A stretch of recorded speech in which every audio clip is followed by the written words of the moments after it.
Para um deleite mais interessante dos nossos contos, indicamos o uso de fones de ouvido. Para atualizações semanais e novidades, nos siga no Instagram, @darkus_histórias. Se possui interesse em dividir relatos que aconteceram com você, nos mande pelo direct para fazer parte do nosso gabinete de memórias. E lembre-se de deixar o like e as estrelas no Spotify.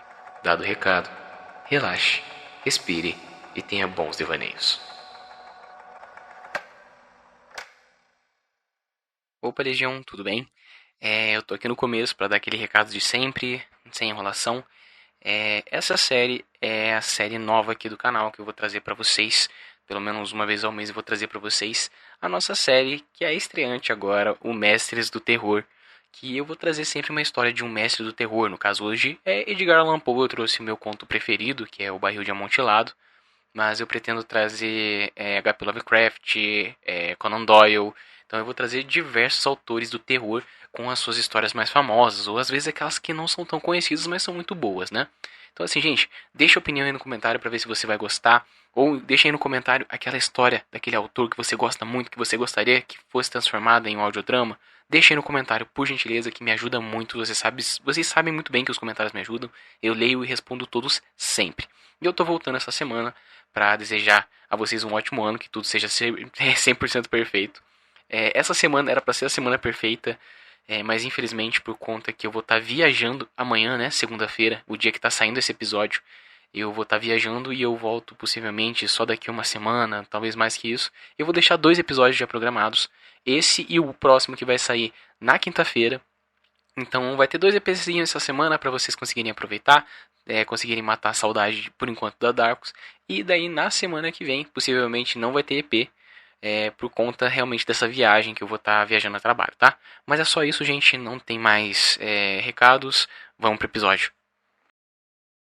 Seja muito bem-vindo a Mestres do Terror.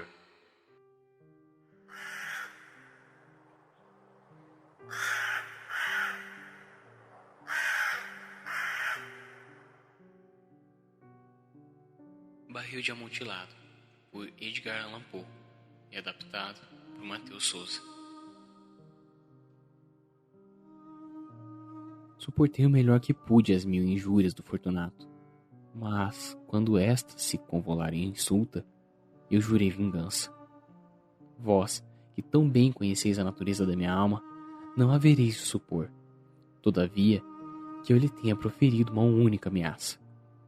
Finalmente, eu me vingaria. E esta era uma resolução definitivamente tomada. Mas tal deliberação, porque definitiva, excluía a ideia de riscos. Eu não deveria apenas puni-lo, mas puni-lo impunemente. O mal não está definitivamente reparado se a retribuição recai sobre aquele que se vinga. De igual modo, o mal não estará reparado se aquele que se desforra se revela aquele contra quem pratica a vingança. É preciso que se entenda que nem por uma palavra, nem por atos, dei a Fortunato qualquer motivo para duvidar da minha aparente boa vontade. Continuei, como era meu costume, a sorrir, sem que ele, todavia, percebesse que agora o meu sorriso incorporava a ideia de sua emulação. Tinha Fortunato um ponto fraco. Mau grado, sob outros aspectos, fosse ele homem digno de respeito, e mesmo de temor. Orgulhava-se de seu conhecimento sobre os vinhos. Poucos italianos têm o verdadeiro espírito virtuoso. Ordinariamente, o seu entusiasmo, adotado em função do momento e da oportunidade, visa a prática da impostura em detrimento dos milionários ingleses e austríacos, no que concerne à pintura da gemologia. Fortunato era, como seus patriotas, um charlatão. Contudo, em matéria de vinhos envelhecidos, ele era sincero. Nesse ponto, eu não diferia substancialmente dele. Eu era um especialista em safras italianas, e as comprava em grande quantidade sempre que possível. Foi ao anoitecer, numa noite de suprema loucura da época carnavalesca, que encontrei o meu amigo. Ele se aproximou de mim excessivamente vívido, pois havia bebido muito. O homem estava a caráter, usava uma fantasia justa, listrada e tinha na cabeça um chapéu cônico, guarnecido de guizos. Fiquei tão feliz em encontrá-lo que não queria mais deixar de apertar-lhe a mão. Falei para ele: "Meu caro Fortunato, felizmente eu te encontrei." Estás com um aspecto extraordinário. Mas o caso é que recebi um barril de algo que dizem ser amontilado. Mas tenho as minhas dúvidas. Como? Disse ele. Amontilhado? Um barril? Impossível. Em pleno carnaval? Ah, eu lá tenho minhas dúvidas, respondi. E fui suficientemente ingênuo para pagar o preço do amontilado sem primeiro consultá-lo. Mas não o entreguei oportunamente e tive medo de perder um bom negócio. Amontilado? Eu tenho lá as minhas dúvidas. Amontilado? Eu quero dirimir. Amontilado. Mas como você está ocupado, eu vou consultar o Lucchesi. Se há alguém com espírito crítico, esse alguém com certeza é ele. Ele me dirá se... Lucchesi não consegue distinguir o amontilado de um xeres. No entanto, tem uns tolos que disseram que o paladar do Lucchesi rivaliza com o teu. Vem. Vamos embora. Pra onde? Pra tua adega. Não, meu amigo, não. Eu não vou abusar da sua boa vontade. Eu sei que tens compromisso. Não tenho compromisso algum. Vamos. Meu amigo, não. É compromisso demais. Veja, o intenso resfriado que te aflige. As minhas adegas são insuportavelmente úmidas. Estão incrustadas de salitre. Assim mesmo, sigamos. Um resfriado não é nada. Amontilado. Passaram-te a perna. E quando o Lucchesi, ele não vai conseguir distinguir xeres de um amontilado.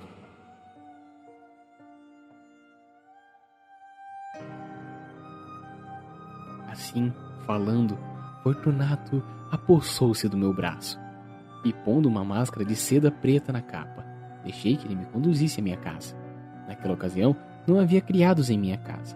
Todavia, todos haviam fugido à fanfarra, em louvor da época do ano.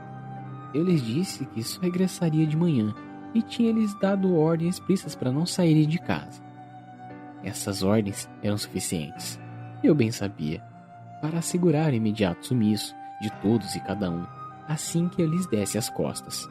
Tirei 2 air shorts de suas arandelas, entregando uma delas a Fortunato. Disse-lhe uma vênia e o conduzi, passando ao longo de vários aposentos até o arco que dava para a adega. Desci uma longa escadaria espiralada, recomendando-lhe cautela enquanto me seguia. Chegamos finalmente ao pavimento subterrâneo e paramos junto ao chão úmido das catacumbas do Montresor. O meu amigo caminhava com passos trôpegos e os guizos do seu chapéu tilintavam à medida que ele avançava. E o barril? Perguntou.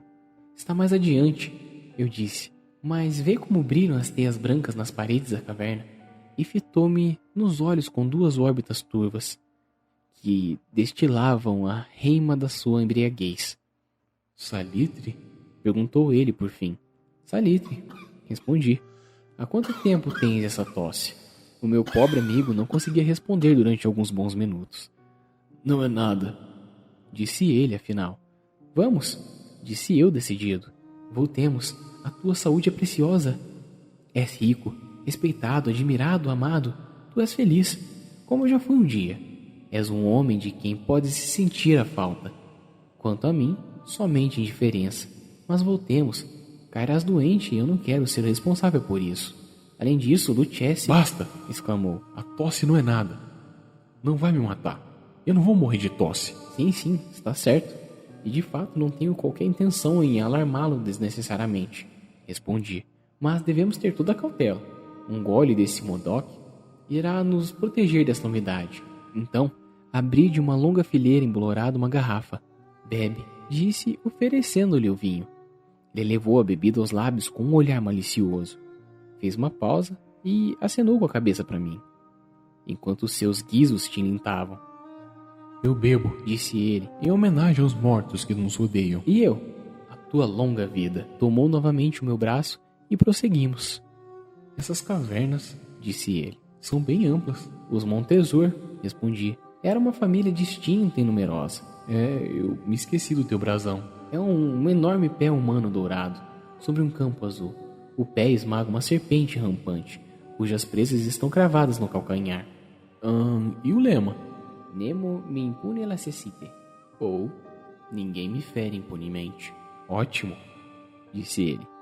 O vinho cintilava-lhe nos olhos e os guizos tilintavam.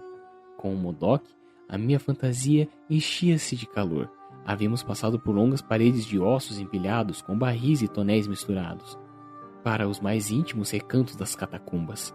Fiz uma nova pausa e desta vez atrevi-me a agarrar Fortunato por um braço, acima do cotovelo. O salitre, disse. Nota como o salitre se amplia, gruda-se como um musgo nas abóbodas. Estamos debaixo do leito do rio. As gotas de umidade escorrem entre os esqueletos. Vem, voltemos antes que seja tarde demais.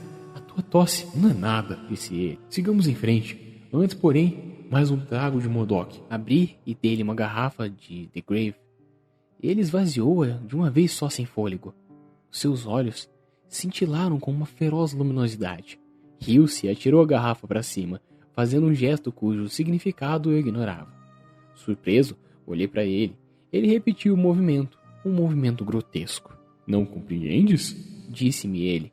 Não, eu respondi. Então não és da Irmandade? Como? Não és maçom? Sou sim. Tu? Impossível. Um pedreiro? Um pedreiro. Uma senha. Aqui, respondi tirando das dobras da minha capa uma colher de pedreiro. Estás brincando? Ele exclamou, recuando alguns passos. Mas passemos ao amontilado. Assim seja, eu disse, pondo a ferramenta sob a capa e oferecendo-lhe novamente o braço. Ele apoiou-se firmemente. Continuamos o nosso percurso em busca do amontilado. Passamos por uma série de arcos baixos, descemos e avançamos e voltamos a descer, chegando a uma cripta profunda, onde a atmosfera infecta vazia com que nossos archotes mais cintilavam-se do que ardessem. Numa das mais remotas extremidades da cripta, outra surgia, menos espaçosa. As suas paredes haviam sido forradas com despojos humanos, empilhados até a abóboda, à maneira das grandes catacumbas de Paris. 3 lados dessa cripta interior conservavam aquele ornamento. Os ossos tinham sido arrancados e jaziam promiscuamente no piso, formando um pontículo um tanto elevado. No interior da parede, que assim se expusera pela remoção dos ossos, vislumbramos de uma cripta, ou recesso, ainda mais profundo, com cerca de 4 pés de profundidade, 3 de largura e 6 ou 7 de altura. Semelhava não ter sido construída a qualquer fim específico, eis que parecia apenas um intervalo entre 2 dos colossais suportes do teto das catacumbas, e era encerrada por uma das paredes circundantes do granito sólido. Foi em vão que Fortunato, erguendo a sua baça tocha, tentou prescurar a profundidade daquele recesso. A débil luz do archote não nos permitia vislumbrar o seu fim. Prossegue, disse. Aí dentro está um amontilado. Quanto a Lucchese, ele é um ignorante, interrompeu meu amigo dando um passo vacilante, comigo em seu imediato encalço. Num instante ele chegou à extremidade do nicho, e verificando que a rocha lhe impedia o avanço, ficou estupidamente desorientado. Um momento mais, e eu tinha agrilhado ao granito. Havia na superfície 2 argolas de ferro, distantes uma das outras cerca de 2 pés na horizontal. De uma delas pendia uma corrente curta e da outra um cadeado. Passando-lhe os elos em torno da sua cintura, eu prendo ele. Prendê-lo não levou mais do que alguns segundos. Ele estava sobremodo estarrecido para resistir. Retirando a chave, eu me recuei do recesso. Passa a mão sobre a parede, falei para ele. Não podemos deixar de sentir o salitre. De fato, tudo é muito úmido, mas uma vez peço que voltes. Não? Então, tenho mesmo que deixar-te. Antes, porém, devo todas as pequenas atenções que me estiveram ao alcance. O amontilado! Exclamou meu amigo que ainda não se recuperava do espanto. Sim, é verdade. O amontilado.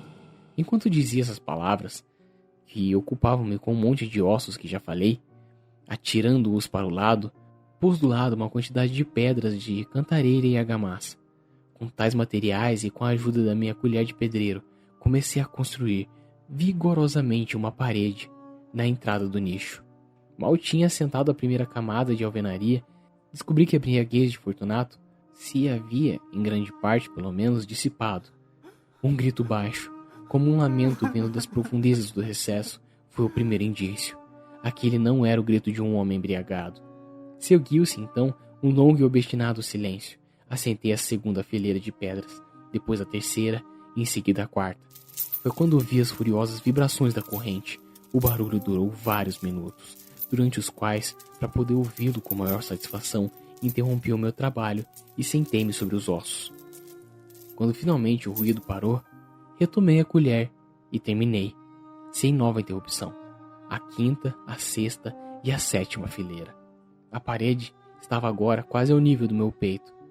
Parei novamente e, erguendo o archote sobre a alvenaria, lancei alguns débeis raios de luz sobre a figura que jazia ali dentro. Uma sucessão de gritos altos e excedentes que interromperam subitamente da garganta daquela figura acorrentada. Pareceu empurrar-me violentamente para trás. Por um breve momento, eu hesitei. Eu tremi, desembainhando a minha espada. Com ele, me pus a tatear a reentrância, mas um súbito pensamento me devolveu a tranquilidade. Passei a minha mão sobre a sólida parede das catacumbas e me dei por satisfeito. Voltei a aproximar-me da parede. Respondi aos gritos daquele que me clamava. Fiz eco, coro, ultrapassei com volume e força. Feito isso, calou-se o suplicante. Era meia-noite e a minha tarefa terminava. Eu havia concluído as 8ª, 9ª e 10ª camadas. Havia começado a 11ª. Faltava-me tão somente assentar e rebocar uma única pedra. Lutando contra o seu peso, eu coloquei parcialmente no seu lugar. Mas então, veio do nicho um riso baixo, que me arrepiou os cabelos. Sucedeu-lhe uma voz triste, que tive dificuldade de reconhecer como a do nobre Fortunato. A voz dizia: Que bela piada. Efetivamente uma excelente piada. Vamos rir muito com ela no palácio. E com bom vinho. É, o amontilado, eu respondi. Sim, o amontilado. Mas não tá ficando tarde. Não estarão à nossa espera no palácio a senhora Fortunato e os demais? Vamos embora. Sim, sim. Vamos embora. Pelo amor de Deus, Montresor. Sim, disse eu. Pelo amor de Deus. Em vão esperei por uma resposta e essas palavras.